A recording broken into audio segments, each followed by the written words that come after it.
Hi, Troy again, and this one is about, the series is about how to trade your speaking skills for lucrative and wonderful cruises. So now you've been approved, your content, your titles have been approved, you just have to do the research, and so you arrive the day of the cruise is taking off, whatever port they've given you, and so these are the do's and don'ts on board the cruise ship prior to and during your presentation. So the first one is you arrive, you go through a process, I've even forgotten, it's kind of like the dock area where you're the director and you go up to them and they say, oh yes, we have your room ready for you, and you follow, similar to the passengers, you go into your room and there's usually a letter sitting on the bed welcoming you as a speaker and to meet the cruise director that evening, or his associate, or the activities director. And then you meet with them, and usually there's other people there, for instance, other entertainers who've just arrived on board that are going to be there for several days or several weeks or whatever.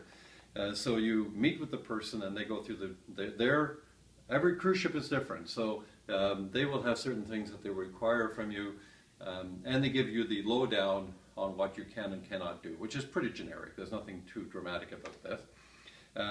Now, here's the thing about cruise ships. The bigger the cruise ship, Murphy's Law kicks in, and the more they can foul up. As I give you an example of this, I was on a cruise, my wife and I were on a cruise to Mexico out of Los Angeles 1 year, and we arrived at the cruise ship and some foul up, and we weren't on the register, we weren't anywhere. In fact, they forgot to tell the cruise ship that we were going to be there. So it caused some interesting activity that went on. We did go on the cruise and everything worked out, but you have to be completely and totally flexible to their schedule and what their requirements are. And next thing, don't complain to anybody, anywhere. And if you hear a complaint from another speaker or from passengers or whatever, that is not your concern. You smile. You're an ambassador for that cruise ship. And you do not want to get caught up in the politics or the whatever kinds of things that are going on, because, you know, there's things happen and some people, you can never please them and a million other reasons. But the key is that you are smiling and someone says something, you don't comment, you just listen, and that's the end of that story. You should have a couple of, now these are all points you should be writing down, by the way. You should have a couple of extra presentations beyond the topics that you've agreed to with the cruise line in your back pocket. Because at any given time, they may have an emergency and they say, you're on tomorrow morning and we need you to do this. And so you immediately say, hey, no problem. I have an extra presentation. You're there to serve the cruise director. And that bodes well on multiple levels. Now, you do realize that you probably get percentage of drinks and excursions and all that kind of stuff, and so you'll get to know that as life goes on.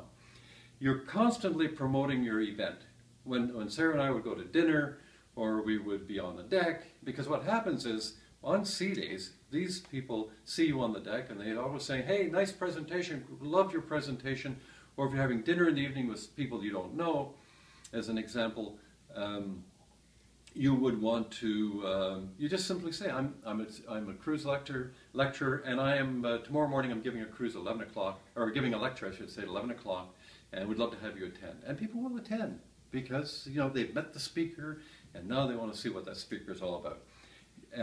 One of the ways that I've found that to really connect you to your audience is you mingle with the audience prior to your talk. So I go around, shake hands, hi, where are you from, and how long have you been on here, and where are you going, and all this kind of good stuff. And it just creates that endearing process to your audience because they write reviews about you.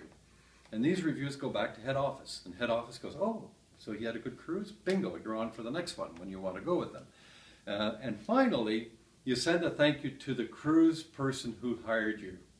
A thank you note and a gift goes a long way, and it'll endear you to them, which is important because you'd like to probably take future cruises with that cruise line. So these are the kind of things you cover.